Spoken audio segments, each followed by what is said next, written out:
क्या भूत प्रेत आत्माएं सच में होती है? क्या मरने के बाद सच में लोगों की आत्माएं भटकती है? भूत बनकर भटकती इन आत्माओं के अस्तित्व में कितनी सच्चाई है, इसके बारे में लोगों की अलग अलग राय है। बहरहाल भूतों का होना या ना होना हमेशा से एक कौतूहल का विषय रहा है।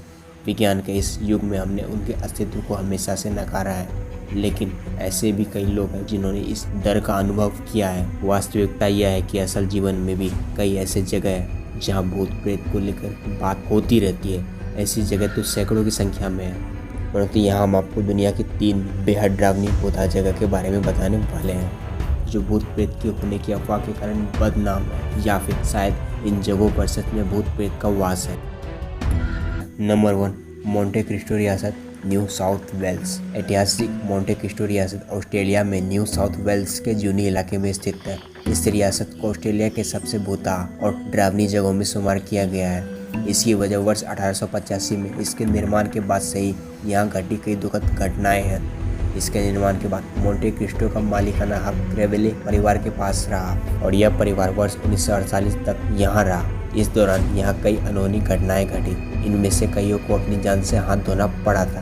एक बच्चे का सीढ़ियों से गिरकर हुई दुखद मौत, एक नौकरानी की घर के बालकनी से गिरने से हुई मृत्यु और अस्तबल में काम करने वाले एक लड़के की आग से जलने से हुई अस्वाभाविक मृत्यु जैसी कई घटनाएं यहाँ पर हुई है, जिससे यह जगह मनहूस माना जाने लगा। कहा जाता है कि यह मोंटे क्रिस्टो रियासत की रखवाली करने वाले व्यक्ति का एक बेटा था, जिसका नाम हैरोल्ड था। वह पागल था, वह कभी कभी हिंसक हो जाता था, इसलिए उसे लगभग 40 वर्षों तक लोहे के चेन से बांधकर उसके घर में बंद कर दिया गया। एक दिन लोगों ने देखा कि वो अपनी मर चुकी माँ के शव के साथ लिपटा पड़ा था। इस घटना के बाद उसे पागल खाने भेज दिया गया, जहाँ कुछ दिनों बाद ही उसकी मौत हो गई। अंततः लगातार हो रही अनहोनी और डरावनी घटनाओं से विचलित होकर क्रेवेले परिवार ने वर्ष 1948 में इस जगह को छोड़ दिया। इस परिवार के जाने के बाद भी यहाँ हो रही अस्वाभाविक मौतों का सिलसिला नहीं थमा। क्रेवेले परिवार के जाने के बाद इसे किराए पर देने के लिए कुछ लोगों ने मिलकर मोंटे क्रिस्टो रियासत को खरीद लिया और वहीं वे सभी रखवाली के लिए बने मकान में रहने लगे। परंतु कुछ दिनों के अंदर ही उनमें से एक की वहाँ हत्या हो गई। इस हत्या के बाद बाकी बचे लोगों ने इस जगह को छोड़ दिया और तब से मोंटे क्रिस्टो रियासत वीरान पड़ा हुआ है। नंबर 2, चंगी अस्पताल, सिंगापुर। सिंगापुर में नॉर्थमन रोड के किनारे बसे चंगी गांव में वर्ष 1930 में एक अस्पताल का निर्माण कराया गया था। गांव के नाम पर इस अस्पताल का नाम चंगी अस्पताल रखा गया।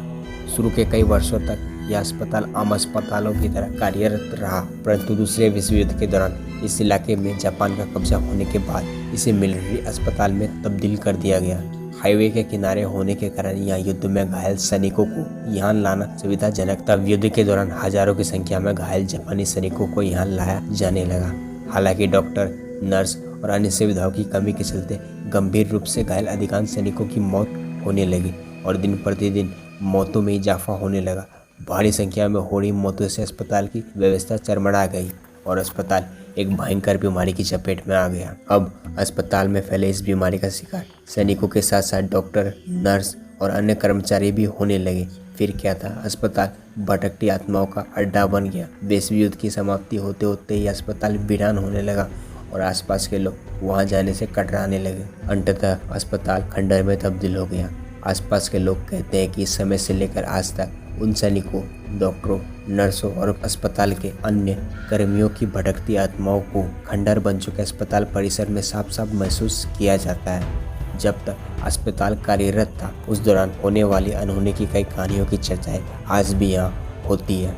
अस्पताल के खंडहर में आज भी वृद्ध व्यक्ति, नर्स, चौकीदार, डॉक्टर, सैनिक आदि को देखने का दावा कई लोग करते हैं।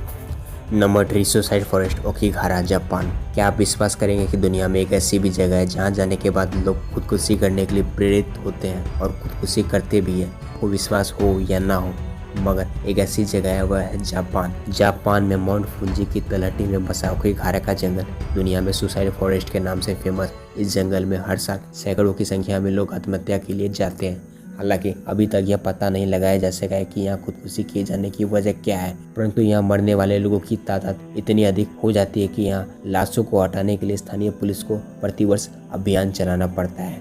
आतंक फैलने के डर से पुलिस यहाँ आकर मरने वालों के आंकड़े भी जारी करने से बचती है। अभी तक सिर्फ एक बार वर्ष 2004 में सुसाइड फॉरेस्ट में खुदकुशी करने वालों का आंकड़ा सरकारी तौर पर घोषित किया गया था, जिसमें कहा गया था कि जंगल में 108 लाशें मिली है। हालांकि लोगों को खुदकुशी करने से रोकने के लिए प्रशासन ने जंगल में जगह जगह चेतावनी का बोर्ड लगा रखा है, जिसमें यहाँ आने वाले लोगों से खुदकुशी न करने की अपील की गई है। आमतौर पर लोगों का मानना है कि यहाँ खुदकुशी करने वालों की आत्माएं भटकती रहती है और यही आत्माएं यहाँ आने वालों को खुदकुशी करने के लिए प्रेरित करती है। यहाँ के आसपास के निवासियों का मानना है कि यहाँ पर खुदकुशी का ये जो सिलसिला चलता है, इसके पीछे एक पौराणिक कथा है। कहानी के अनुसार इस इलाके में एक बार भीषण अकाल पड़ा था। भूख से बिलखते लोग खाने की तलाश में औखीखारे के जंगल में आ गए। यही वे तभी काल के ग्रास बन गए। कहा जाता है कि उन्हीं सब की आत्माएं यहाँ भटक रही है और वे यहाँ आने वालों को अपना शिकार बना रहे हैं। ये सब बातें सही हो या ना हो, परंतु खुदकुशी की प्रेरणा देने वाले औखीखारे के डरावने कृत्य एक शोध का विषय अवश्य है। तो दोस्तों, आज के इस वीडियो में इतना ही। मिलते हैं आपसे किसी दूसरे इंटरेस्टिंग और इन्फॉर्मेटिव वीडियोस के साथ। और दोस्तों, अगर आपको हमारे द्वारा बनाए गए वीडियोस अच्छी लगती है तो ऐसे में आप हमारे इस यूट्यूब चैनल को सब्सक्राइब जरूर करें, ताकि आपको हमारे द्वारा आने वाली सभी वीडियोस की नोटिफिकेशन मिलती रहे।